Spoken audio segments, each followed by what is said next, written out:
يا ما سجال ما لا يا بكريت تمرتو نغينا كينك واقع كرم ما كون رامد سنالك ورسني بره فكم بطن نقال بطن سني جنة ورسني ليه لك مطن السلام عليكم ورحمة الله وبركاته شمار كفوني نور واريبو قريبو ويلكم عندك يسنو نغا قبدني فيا قبدني بكريت تمرتو سو مني لنغا غالخي آغا في خلا مدي دا جواد دا سني جنة دعائنا لندغتنا I think وري سودي دا درو سمي لالو دا ينقد جل قوانين انقل لتفنسا نبيلا نفقاتي وري مدلستي دا درو سمي لالو جل قوانين جران وغانا جنيني I think إني قرم جمتا خنا رفقاتا ما سفتي عرب ندرون عيد مبارك ولجاتشو داد قبي شوية برانا واتين تولي بيلوني ساهد دولا كمال عريفة الإيدا أموخا هقا فخنا عنو ربو بلشو يا ربي فدي ودو جمتا صومني ودو جمتا صومني سبتي إيدا تاتي بريتا لا يتوش أموغا هقا في سامدا دواني لوني دغتنا نولين دغتنا سنجنا ودو تنيا تارارتي ودو تنيا تارا علي لارجاني الانجل قبنا وري وعليكم السلام ورحمة الله وبركاته وري دو إجاني اللي نجراني وري نجر اللي جاني إسادو إمالا رجلو اللي نغرسيسا نجراني أمو لولا ديما جرا سو دوتني ساجاي بن قبضو يچوكي أكون يتنياهو نجرا منجرو راسو أجرا سنتي علي لارجاني نجرا منجرو نسكا توبيكا إسرائيل أمو أجيفنا إتتي دبتا جرتي نتيجة أما بكين إرد يفتشو بربادو وني دامتي يچوكي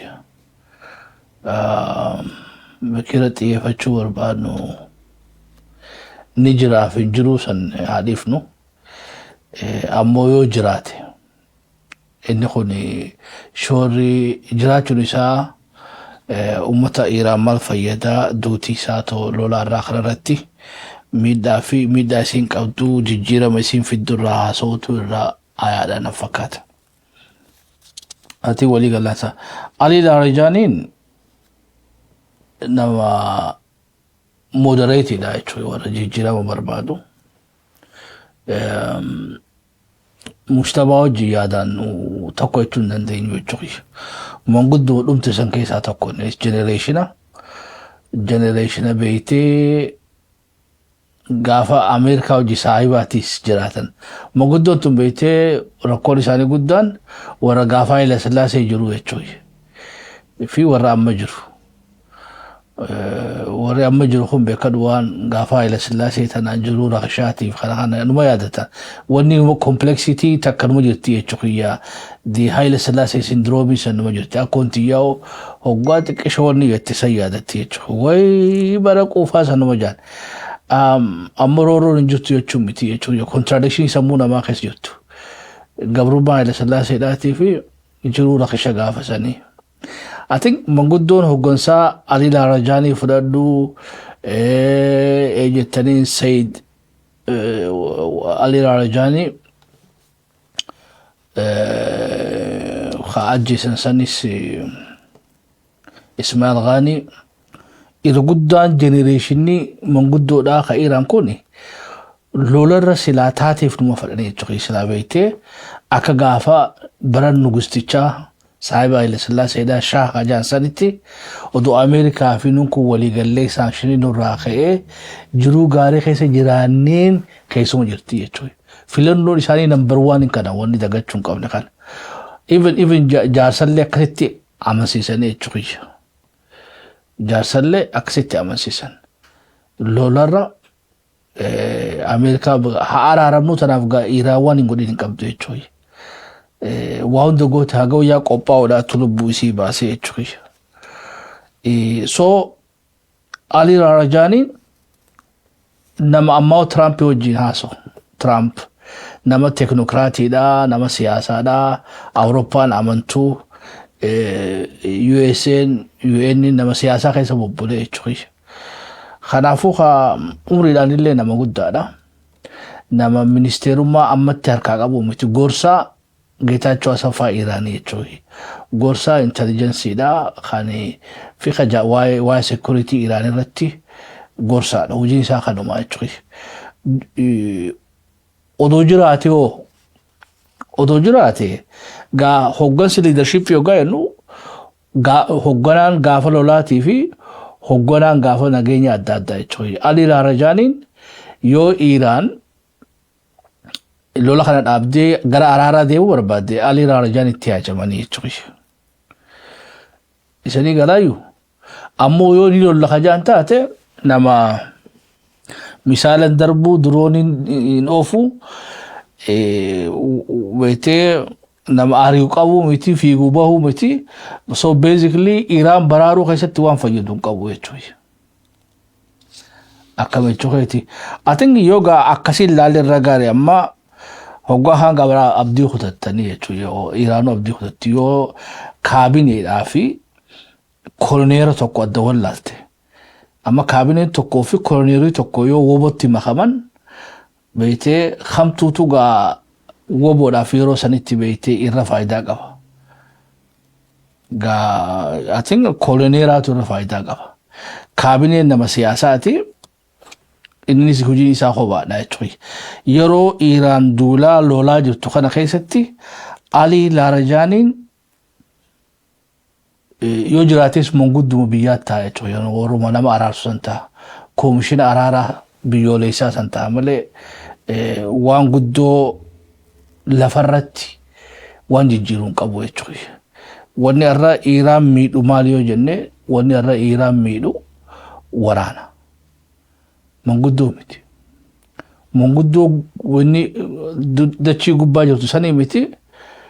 Qeyroo beeytee goda keessaa waa dalaydu saniitu jiraachuun isiitii fi duutiis illee impaaktii guddaa qabaa jennee tamanna.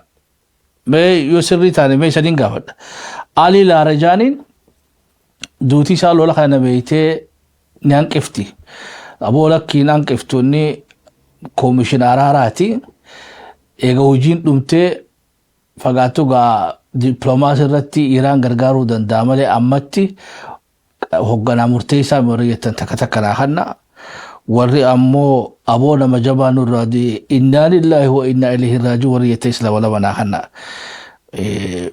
Gaa hogganni barbaachisaadha jechuudha. Duutii akkama fakkiidhaaf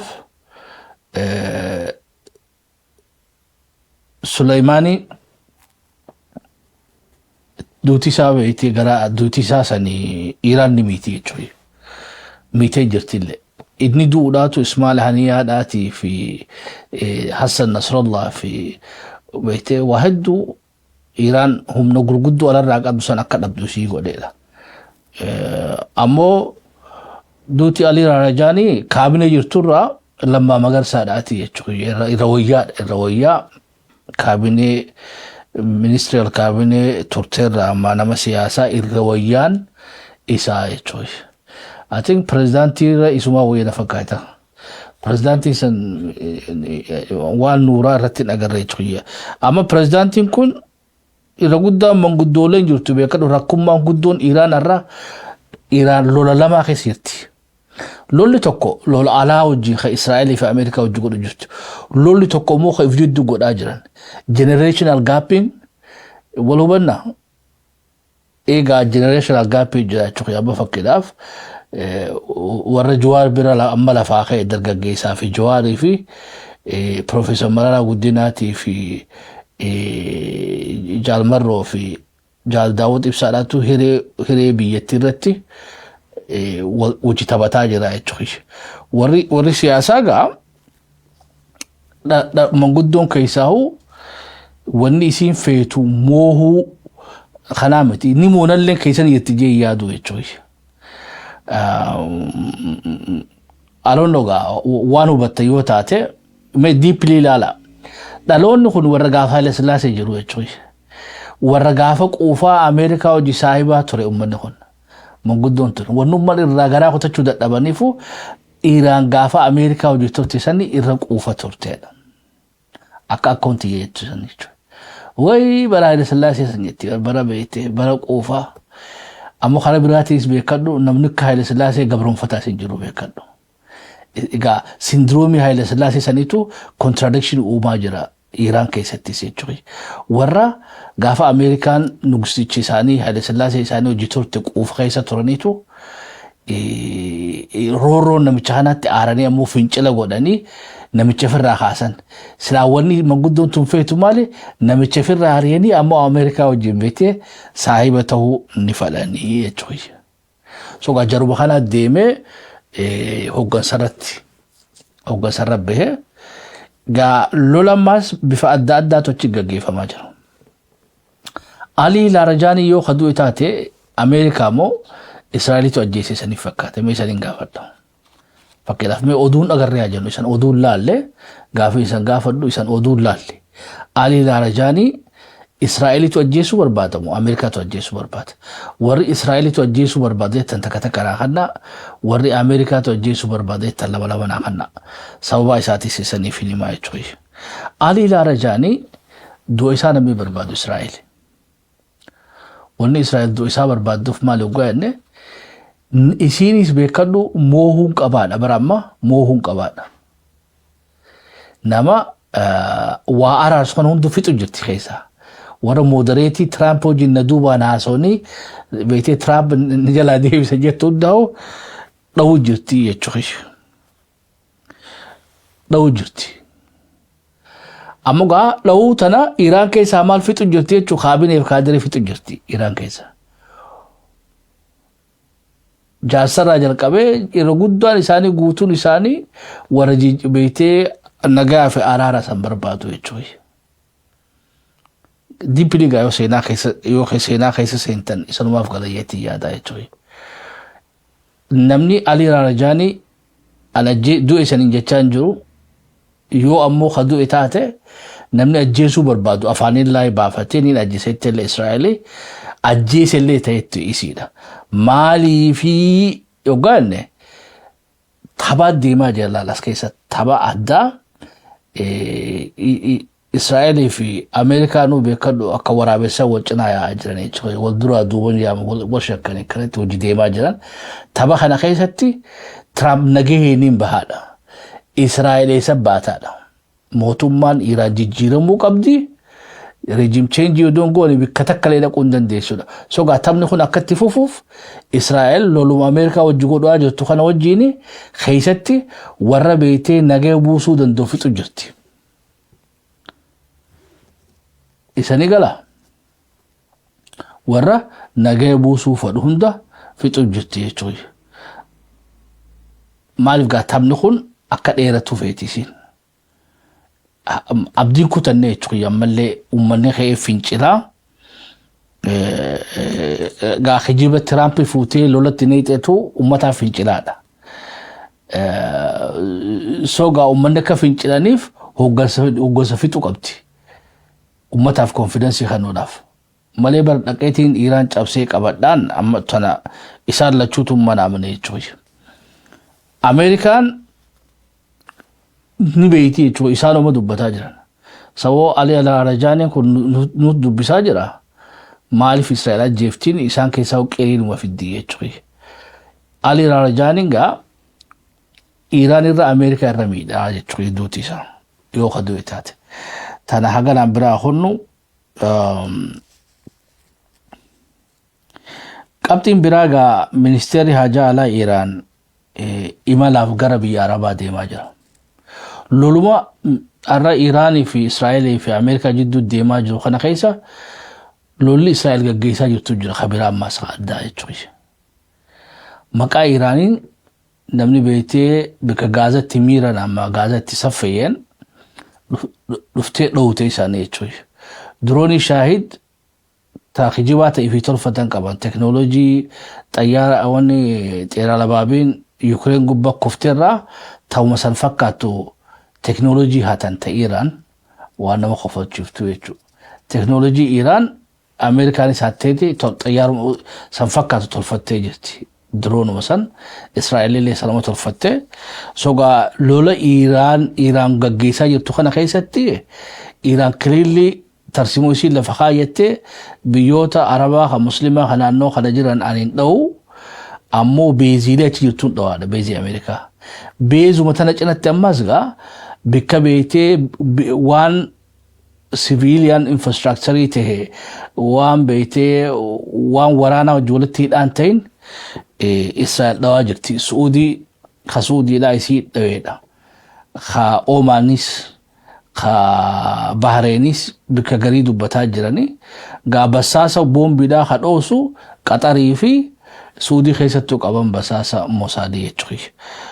So gaa foreign ministeerii Iran gara wanniidhaa imaluudhaan gara biyyoota Arabaa kanatti imalee koree uumachuu barbaadan.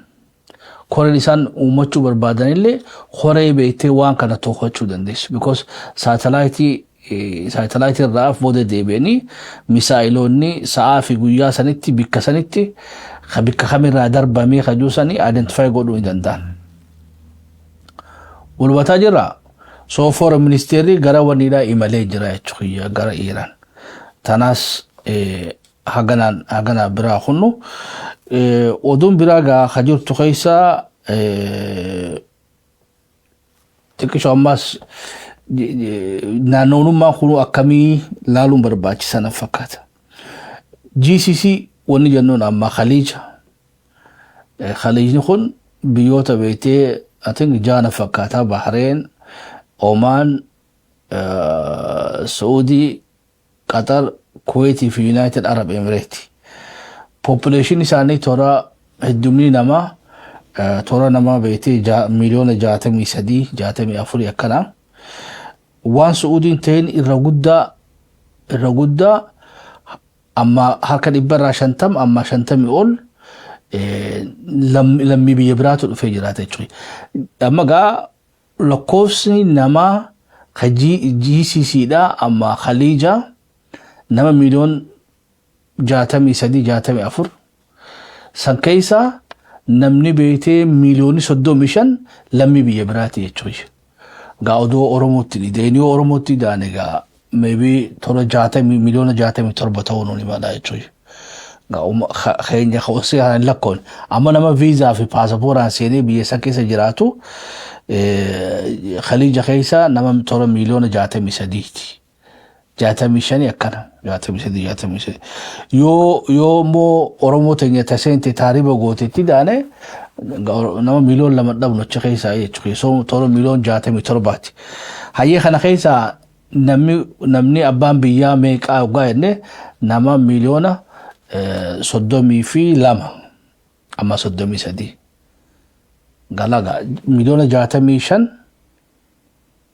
beete miliyoona 32 Arabni walakkaa Oromoodhaa tungo Arabni guutuu kabiyya jaan kana jechuudha. Wannummaanuu maxxantuu ta'aniifu kana. Bar warra silaa bikka takka biyya ta'uu qabu jarri bikka jaatti adda qoode jechuudha. Amma United Arab Emirates oduu namni lammii biyya sanii ta'in deeme magaalaa Direedhaa guutuu hin danda'ani jechuudha. Magaalaan Direedhaatu irra guddatti. Qiyaasan maybe magaalaa guutumattuu Arabni United Arab Emirates keessa jiru magaalaa Adaamaa ta'a jechuudha. Insecurity bikiraa dhufu jirtu kana jechuudha. Ammoo toora nama miliyoon 9-10 yeroo garitti nama miliyoon 11 kan isaan keessaa miliyoon 1dhaati jechuudha. Biyyi tun waraanaas qabachuu hin dandeessu baajenni immoo baajeta Iraanii irra guddaa dachaadhaan ka waraanaa jechuudha. Gaa wanni beezii Ameerikaa bannatanii fi biyyi xiqqoon tun amatatti biliyoona 24 baafti.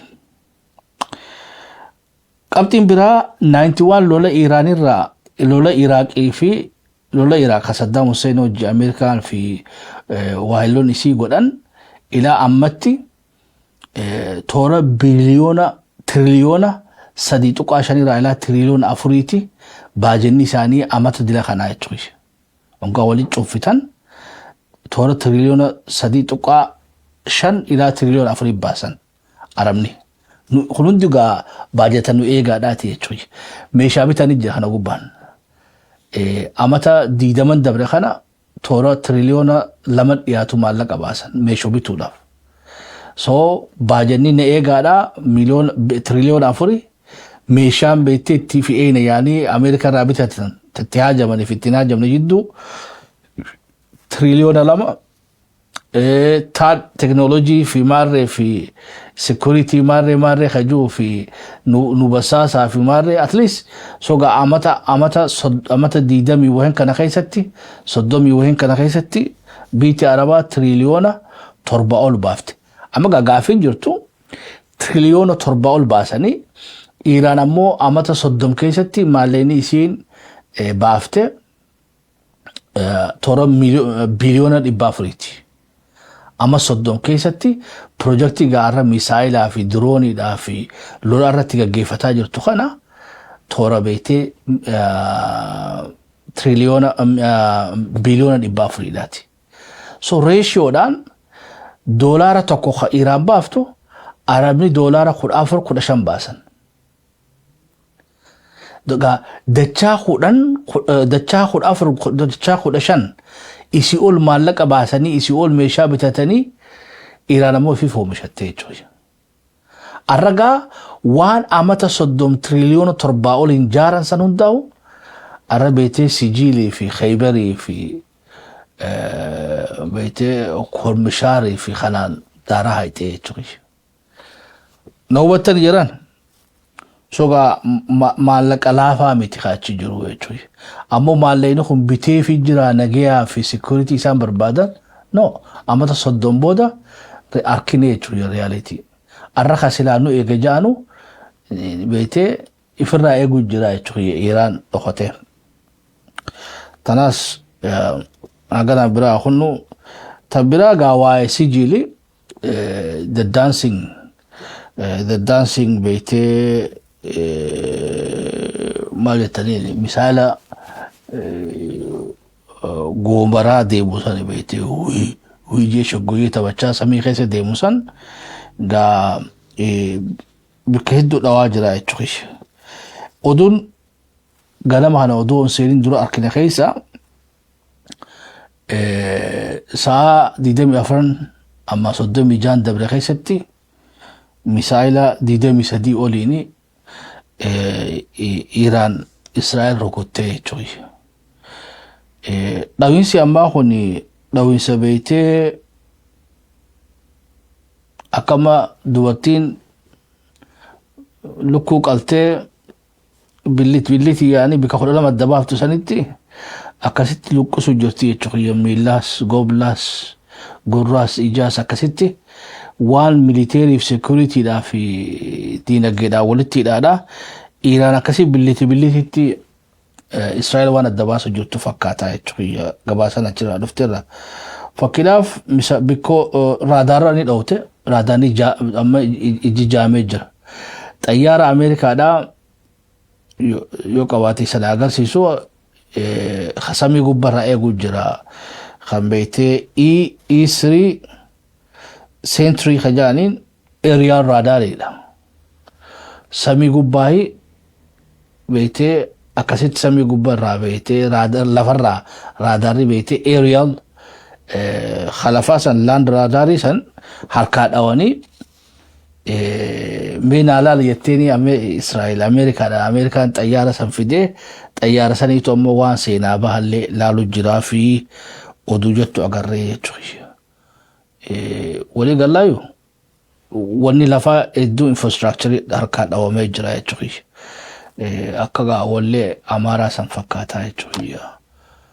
Amooraaw በሰማይ ሲያይሽ ዋለ እስራኤል ራዳሩ የታለ እያለ አሞራው በሰማይ ሲያይሽ ዋለ ወሌ ጋጋፋ ሩዛ ቤቴ ሆቴ ዱዳ ወሊሱ ጅራ ቤቴ ሪሳን ሰሚ ጉበራ ሲዳወታ ኦሌ ጃኒም ቢጪ ወዳ ነው ብሬድን እሲ ጋይብሰን የጭሪ አሜሪካን ሲያከሲቲ ቤቴ ሰሚ ጉባ እስራኤል ገዳወታ የጭሪያ akkasiin Sijiil ifirraa dhookitu rasaasni ammoo خسلا مثال أنا في الرابوفتو في دروني في الرادوك تلي قرين لوميجا خالص كقلته جاي وني أمو هو بالنخيسة بكقري يجرو دروني لفتت وان فيتي قوتي يجوي بكقري أمو الرأي كني يجوي سوغا أموران سامي خيسي يرتو حقم تكاقا إيغو دنديسين بيخو يجوي duraan beekte xayyaara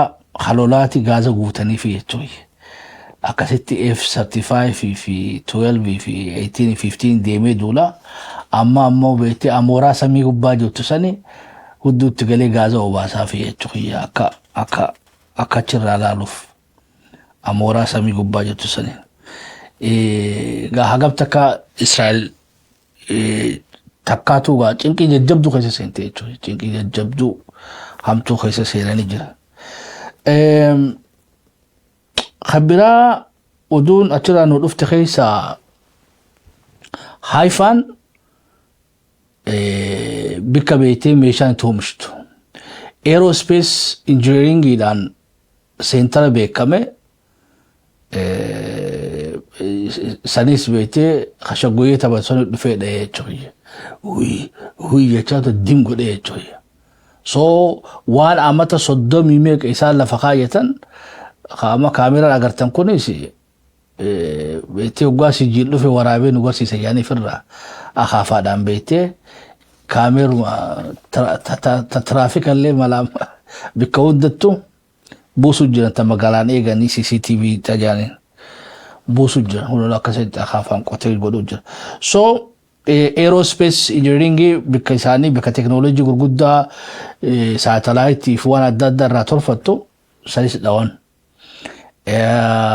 depo meeshaa waraanaa gurguddaa qabanis dhawan meeshaa waraanaa gurguddaa misaa'ilaaf mareetti qabdus dhawan sadaffaa ammas warshaa beetee meeshaalee waraanaa gurguddaa isiin addunyaatti itti gurgurtu oomishtulle dhawanii jechuudha. So dhawinsi dogoggoraan illee iskuulan dhawan hospitaalan dhawan eegalolli kun jalqabe gaa hospitaala meeqaa iskuula meeqa gubanii jechuudha ka Iraan. Iraan ammoo filattee taargeeta jajjabaa dhawaa jirti. Dubbiin Netanyahuudha takka godasan jala jira ammoo namni garii maal jaawarri masriidha lakki masjid Aqsa jala dhokatee jaambete Iraan achitti hin darbitu jaani tanaafuu kaayoo achi jala jiraate ammoo Iraan boo shari'aa nabi shari'aa rasul jannaan jechuudha masjida saniin diigina haa ta'u Netanyahu dhowna jettanii masjida saniin diigina jennaan achi jala dho'isan warra jiru jira jechuudha warri basaasni masriidha san gabaase so anyway yoo achi jiraate haa dubbachuu waa san dhibdu jechuudha silaa dubbin waa fakkaatti yoo achi jala bara amma rakkoon jirtu Netanyahun eessa jiraame bara amma rakkoon Netanyahun kaameraa dura taa'ee dubbachuu hin dandeenye telefoona naasoo hin dandeenye malee masjid Aqsa odoo taate bara achi jalatti waajjira tolchanii fi kaameraa kaayyatee kaabinee isaa hojillee barteessoo gaggeeffachuu ni danda'a jechuudha yoo masjida Aqsa san jalatti dhokate wal hubannaa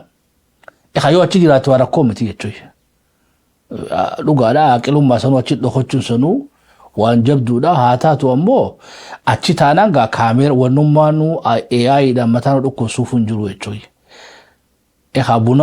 buna numa dhugaa bunni irratu jechuudha amma beekte hoggaa kana dura si hojjaas akkanatti hamartii qabaa hoggaa xiqqishu harka sossoose hamartiin sanii mul'attu jechuudha هنا ترامب في سابنا جلوجو جرا anyway خنا هندا فوني ركتافي نتنياهو نكمان إذا سنجي سنتي قد خيستي تجيجي تشويش تجيجي لو بنجراتو لساني ملا كلاستر بومبي دان دوانيتي بكسر هنداو بومبي دان هيد انجتو انديس ترافو نيس بو هندان دو نمس دو فيلالو هندان دو gaafalolli dhumeega qotanii baasanisa I think sanuma irra fakkaata jechuudha hoggaan maal godhuu buna beetee kijiba gurguddaa akkanaatiif cinqaman jechuudha mootummaadha yoo masjidul Aqsaa jala jiraate lubbu jiraachuu isaa bar moraaluma uummata Israa'eliifu gabbeetu uma dubbataa jechuudha. Dubbumaa jabdu malee. Dubbumaatu jabduudha. Dubaayoo isin hafne jechuu jirani. Dubaayis dhawaa jajjabdu keessummachiisaa jirti. Dubaayis dhawaa akka malee adeella akka malee keessummachiisaa jirti. Uummata keenyaan ammallee fi eegaa uuma yennaanii jechuudha. Bikkoonni Dubaay irraa dhawaanii jiran, I think dhawaan akka Dubaay fi dhawaan Israa'el wal fakkaatti. Maybe bikkummaan Dubaay keessa dhawuu jiran tunu toma beetee warra Israa'elis ta'uun ni mala jechuudha. Nama 500 oli jiraata. Wanni qoftinu warri USA qoftinu United Arab Emirates nam 500 jira jechuudha. Tuntana odun biraata Dubaay irraa baate keessa mootummaan Israa'el lammiilee isii kan dhibba meeqaan beeytee Dubaay keessa jiranii wanni isiin jetteen khoofiyaa tanallee firaa lafa kaayaa tuuttuu asii qabdan tanallee achitti akkana walii hidhaa deebisaa khoofiyaa keessatti naqaa beeytee uffata fi tasbii beeytee waan Yahudummaa agarsiisu sanin qabatanii Dubaay keessan deddeeminaa kaaffeelee dhaqinaa airportillee beeytee yoo tikeeta buuk taate malee yoo tikeeta qabaanne hin dhaqinaa hoggaa airportii dheeyxanillee meeshaa hedduu baadhatanii dhaqxanii akka isaan tursiif daftanii akka seentan godhadhaa gaagorsaa miti akka ajaa'ibatti itti himaa jiranii jechuudha. Lammii Israa'el lammii isii tan Dubaay keessa jirtu maziidallee hin dhaqinaa jetteen kan isa jaanii kaabika Israa'elitti salaatu jiraam Yahudaanti salaatu hin dhaqinaa fatwaa godhe jechuudha isheenii isaanii sheekuma gaarii qaban jechuudha. Ilmaatu jara keenya dubbiin jajjabeessaa jechuudha. Itti duruun hime jechuudha. Subiin hin jirtu, zuuriin hin jirtu, isaan iddoo subumaa fi makriba salaatan fi ishaa'ina fakkaata. Salaan isaanii guyyatti 3 subii zuurii fi asrii fi makriba isanitti wajjabuu haga Iiraan lola dhaabdu jaanii gaashee kootiin isaanii fatwaatti kannanii amma sabtiillee achi dhaqanillee dhiisanii jechuudha. So virtually gaa achitti siidhuma keessa jiranii jechuudha United Arab Emirates keessatti. Kan biraa gaa bikkoonni jajjabduun dhooma keessa bika data centerii, bika teknooloojiidhaa, bika qulfi kana dhawaa jiran Dubaay keessattis, Tel Aviv fi Haifa keessattis kana godhaa jiranii. Kan biraa amma immoo kan dubbataa jiran keessa wanni Iiraan jechuun jirtu yoogaa mandiine isan garsiifne didichine mandiine hangaasne isan garsiifne yoo diddan ammoo baankii isan irratti ajjeerraa yani. So targeen itti aanu baankii ta'uu ni mala jechuudha. Baankiin dhawaa jechuun jirti Iiraan. Wanni amma addunyaa ajaa'ibsiisu jiru bara bikkisiin dhowtuu jechuudha. Gamanaas hin gootu khashaggoyee sanfaa jeetti lash godhee marimeeje hoggaa misaalee asiin dhufe inni gama san mara. Hoggaa misaalee gamanaa dhufe gamana mara. Akkasitti wal shawwadaa deemee hagolee ijaa takkaa keessatti waan dhawus dhawaa jechuudha. Hoggaa dhayis beekadhu waa dhayisa laafaa sanii mibar. Walaa isa laafaa sanii miti. Diimii achiisa anuu asitti dhagee jechuudha. Hoggaa inni jiru akkas jaa jechuudha. Waa sagalee laaftu kan inni dhageessisu. So baankiin dhawamuun isaanii ni mala. Sanis ni ilaalla.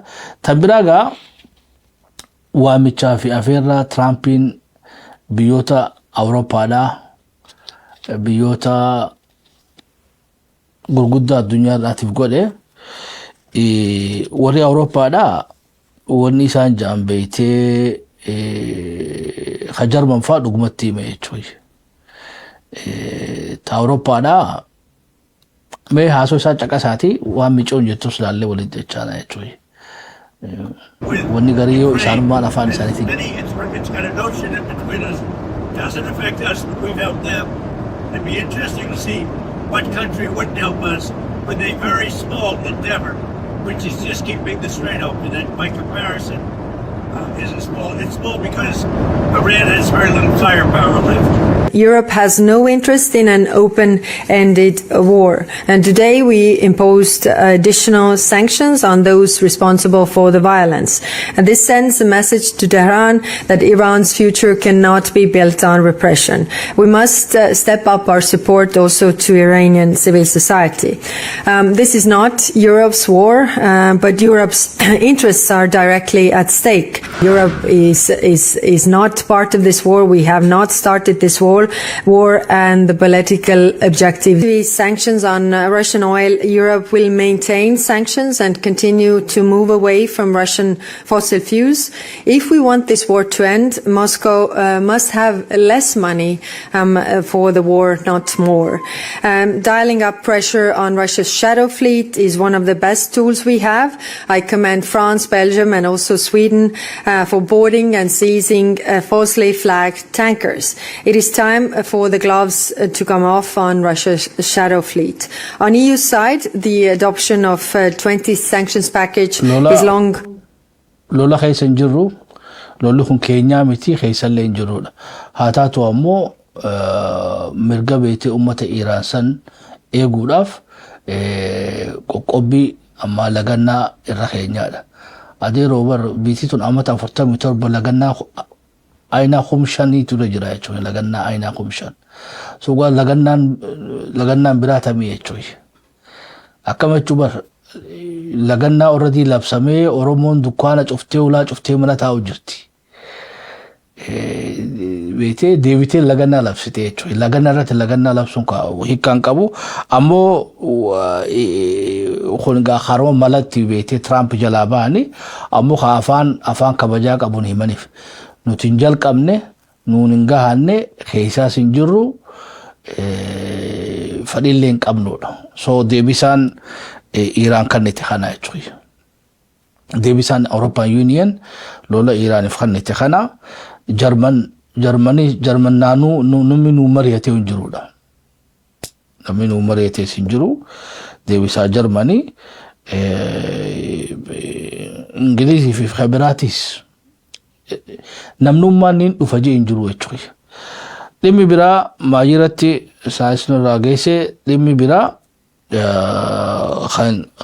kan jiru hawaayee beetee Hormuz. Keellaan Hormuz sila achitti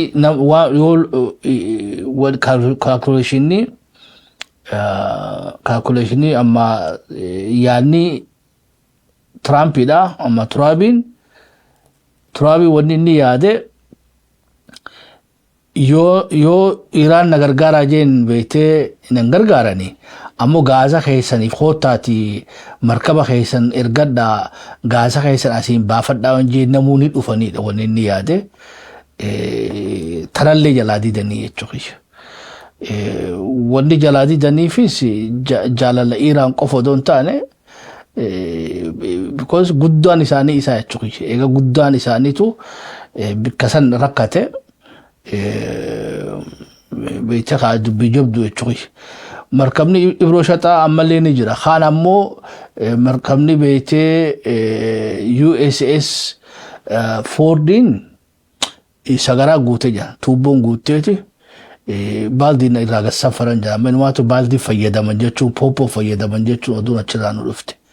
Markabni kun ture bishaan gubbaa ture. Yeroon tun yeroo boqonnaa qaba fudhachuu qaban maatiitti illee deebuu qaban. Irra guddaa beektee manneen sagaraa isaanii dardarri beektee warri waraanni ka'aare cufaatti takashanii cufan jaanii kaan ammoo ni guutee dubbiin gaa beektee shurufkaan hamtuudha jedhan ammoo Ibroo Shaxaa san wayyaadha ammoo USS Fordii gubbaa كمل يشوف كان يرتجال بيته يشوف كان يجبدو جرا سجرا يدو تشوفه مي يعني اللي دراسي متي xayyaar isaanuu markabni kun dhaqu qaba jechuun yamma. Dhiiroo udaan guute kana eessa geessanii naan galle malee ammoo bakkatti gannaqan barbaadanii jechuun. Dubaayitti goraa yennaan jechuun karaa Dubaayis kaa irraa fagoomu Hormuz seenuu qaba. Ati wanni itti dhiyaataa Suuduma naannee yaa dhufu jechuun. Naanneetu Suudii dhufee achitti firraa yaasee takkaa'oo galchuudhaaf karaanis fagoo. Dhiiroo isaa geessu. Ati Eritiriyaa irra dhiyaatan fakkaatee achi geessee Eritiriyaan beektee udaan dilli kunillee qisaas ta'uu qabu. Akka xaa'oo taatti fayyadamtu jechuudha mootummaan Eritiraadha. Ijoolleen silaa asab kun eekam way amata 30 meeqa dalagaa jira. Waraanni Ameerikaa achi dhaqee qaamaas dhiqatee xiqqishoo hafuuraas baafatee markaballee udaan irraa yaasanii akkasitti gara dalagaa deebi'uu danda'an jechuudha. Taliguma jechuudha. Taliguma isaniin jechaa jirra. Kan biraa Hormuz Iraan beektee sammuudhaan cufte akka tokko jeetti Strait of Hormuz is not closed by minds but by mind. So sammuudhaan cufte malee boombiidhaan ka cufte jechuudha. Isaan wanni yaadan Iraan fanjii hiiteeti akkasitti fanjii kana nuti duraa fuunee dabarraadha. Iraan ammoo fanjiidhaan ka hiite. Karaan bana ammallee Hormuz banaadha hin cufne. Wanni isiin goote ammoo gaasa fudhattanii bahuu hin dandeessudha. Ka Paakistaan tokko kaleessa gadhiisan san duraas ka Hindiidhaa gadhiisanii ka Baangilaadesh gadhiisanii basically dubbuma Hormuz kanaahu akka Ameerikaa weaponize gootee guuza beektee maali sanii jaa addunyaa kana walitti qabdee itti bobbaafne yoo warra Afrikaa taatanii dabarta. Biyya miskiinaa biyya muslimaa kun hundi deemanii yoo Ameerikaa fi Israa'el taate takkaa nama isaan hojii jiru taate malee. So rakkoo beektee keellaa kanaa addunyaadhaan dabraa jechaati kaan beektee kaan adabuu deemti jechuudha. Tungaa maal uumtii namnummaan itti dirmatu hin jiruuf qaba. Because gaasni keessii deemu jira. Ka isaa rakkataa jee inni silaa wanni fadhu silaa Iraan guutuu cuftee ni fadha. Guutuu cuftee addunyaan rakkattee namuu dirqiidhaaf dhufanii naatumsadhiidha lola kana keessatti. Iraan ammoo sammuudhaan caaltee wanni isiin goote maali? Qauma Israa'eliif kan beektee USA malee kaan ni dhokkiti jechuudha. Kaan ni deeman. Oduu biraa kan beektee Trump haasoo keessaa haasawni baay'eedha. Iraan gara faarsutti deebi'ee jechuudha. Uummata IQ'n isaanii haayiidha. Uummanni ani irra loluu jiruun kun uummata akka malee abshaalaati. Uummata shaaxiraa. Uummata beektee shiggireedha. Iyyaala magaalaan na mudatee. Egaa akkasitti Iraan ummata isaaniitti ibsuu jira beektee maaliif immoo neggaa yaani waa isa yoom agartaniidha beektee bara ummanni waa araba sanii mitiidha afaan biraatiin beekadha. Oggaa Iraan faarsu arabsu jira beekadha. Walubannaayyuu atinka oduu teenya taarraa asumarratti haa xumurannoo bika irratti itti buutaa bika dogoggorri leensurreessaa nuuf dafuu keessa fulfaadhaa galatooma nagaa waaqa keessa nuturaa thank you.